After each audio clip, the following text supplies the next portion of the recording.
નામ ડોલી છે। હું છેલ્લા 4 વર્ષથી પતંગના વ્યવસાય સાથે બાંભરોઈલર ઉત્સવ બંગલોસની બાજુમાં ધ્યાન પતંગ ભંડાર ચલાવું છું। છેલ્લા 4 વર્ષમાં અમારા જે ગ્રાહક મિત્રો હતા તેઓની ડિમાન્ડ હતી કે તમે પતંગને કિન્ના બાંધી નહીં આપો।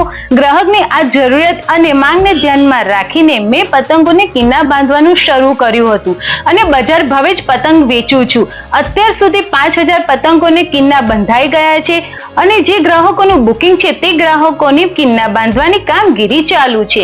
કિન્ના બાંધેલ પતંગ આપવાથી અમારા પતંગના વ્યવસાયને સારો એવો લાભ થયો છે અને ઘરકામ અને દુકાનમાંથી સમય મળે તે સમયે હું કિન્ના બાંધી આપું છું। તો આ ઉત્તરાયણે કિન્ના બાંધવાની ઝંઝટથી દૂર રહેવું હોય તો અમારી કિન્ના બાંધેલી પતંગ લેવા અવશ્ય પધારો। હેપી ઉત્તરાયણ ગોધરાવાસીઓ।